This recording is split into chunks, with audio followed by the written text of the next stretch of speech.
have been rumors of an alliance at the edge of the galaxy. There's a tremendous amount of detail that's required in bringing Foundation to life. This season is a lot bigger than the first season in scale and scope. Everything's so detailed, everything's put together so well, it's insane. The wardrobe, the set designs, they're all completely brilliant. We show this factory progression of technology. Roughly speaking, it takes us 2 years to make a season. Figure 6 months for pre-production, 7 to 8 months of filming, and then close to a year post-production because we have so many visual effects. Our real goal on the show is to give people that scope that they don't expect on television. Hang on!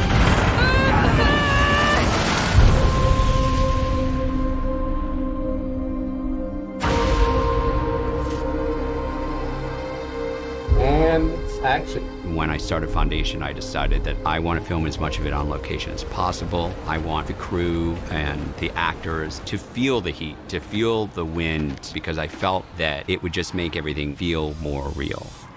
Smart boy. Season 2 is very much a story of asymmetrical warfare. The Foundation, compared to Empire, is a speck, but slowly but surely, the Foundation is gaining influence. They've grown and they've taken over the outskirts of the galaxy. The sets and the locations that we've been on for both seasons have been picked out so incredibly. It helps us create the world, and it makes it so much easier to be in the moment. Season 2 goes all over the place. There are a lot of new worlds, and they're all very different. We were able to find all these new planets and give them a unique look. We're going to return to Trantor. In Ireland, we had the main palace sets, the original Mirror of Souls, and we built a new clone tank set. We are also back in a different Synex, a Synex that's completely covered in water. The world of Ignis, we had the jungle in the Czech Republic, but there are oceans in Ignis, so those scenes were shot in the Canaries. I spent 3 days on sand dunes, and it was miles away from everywhere else. But we have so much fun on set. I love every second of it. We're in the Summer Palace. We wanted the elements in this set to make it feel like you were in this Angkor Wat type of jungle palace. Whoever's in charge, please could we end this charade? I thought you might be the one to notice. Terminus, where the Church of Selden was actually shot in the old Skoda factory in the Czech Republic. Terminus City is in Fuerteventura, and it's just so real.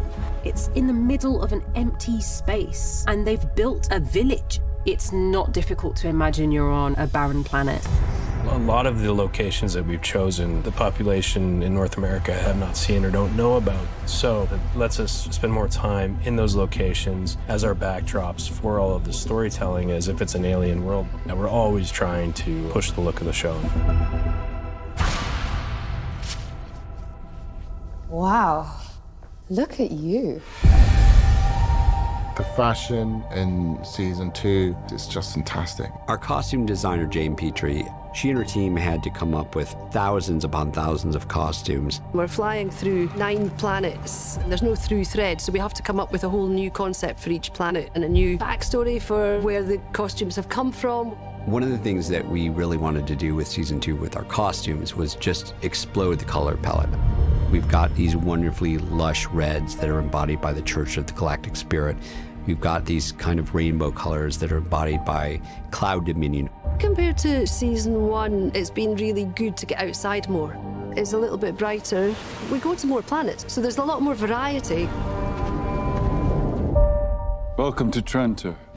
This season's day is completely different than last season's. Day has turned in his blue armor. He's gotten a little bit more flamboyant. Lee's wearing chainmail this season. Allow me to present the doyen of the trade leagues, Sereth I, sole descendant of Dominion. Cloud Dominion. They come from a place where they produce the best pigments in the galaxy. All the Imperial blues in pure form. We took slices of agate and worked them into a print, and we had these big billowing robes. The look of Queen Sareth and Enjoyna Rue and all of the Cloud Dominion is different to anything I've ever seen. Cloud Dominion is the exact opposite of what Trantor is, which is blues, classics, and everything is so strict. And then you have these women come into this universe, and everything is billowy and feminine. What brings you to our world? For season 2, the location that really has embedded itself in costumes would be Ignis. There's an awful lot of the environment around them that I felt would really be part of their clothing. And then we worked with all of the colours of the plant life and the vegetation. We need your help. I like my plan wherein we keep to ourselves. Foundation is the most complex show in terms of post-production of any project I've ever been involved in. On average, we have about 4,000 visual effects shots per season. The goal is to get everything photoreal, to get the spaceships to move like we think spaceships would really move, to get our creatures to have the same kind of fidelity that any kind of animal would in our world. I have stories in me, many stories. Would you like to hear one? Demerzel's dungeon and how she's been split into pieces was based on the idea that she can heal herself and make herself whole at any point. So the prison had to reflect that she could be kept separated by glass panes, and her circuitry was then sandwiched between them. And then on the outer slices was her human form front and back, and painted her circuitry onto these glass panes with LED lighting to make it feel physical. And then my team will go back in and will augment and give it that little bit of extra love to make it feel real. We probably spend a couple of weeks coloring each episode, going through it shot by shot, trying to make everything as artful as possible. It's a highly technical process. You can change the mood of the scene by making it darker and blue. Sometimes they're shooting over 3 days, which one day it's raining and the next day it's not. So integrating all of those shots back together with visual effects shots requires a level of intricacy and detail.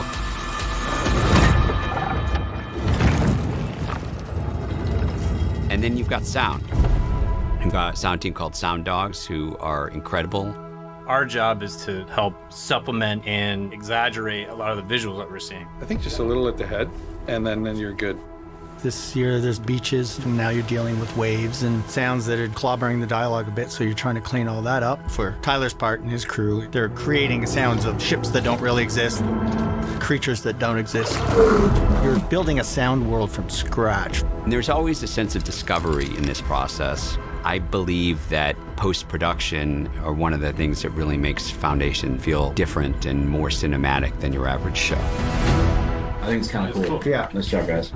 Only Empire commands the stars. Crush them now. Shows forward. I can't wrap my head around the craftsmanship on this show.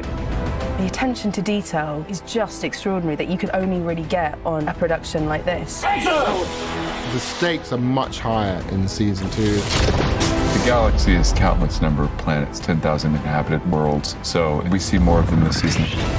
I didn't think that it could get any more vast, and somehow, some way, the team has made it even bigger. In season 2, the rocket takes off, and we've been having an absolute blast. It's such an incredible spectacle, and I've never seen anything like it. Empire had a reckoning. I am so grateful and lucky that I get to be a part of this. And I think we really succeeded in season 2, and it was a real treat bringing it to life.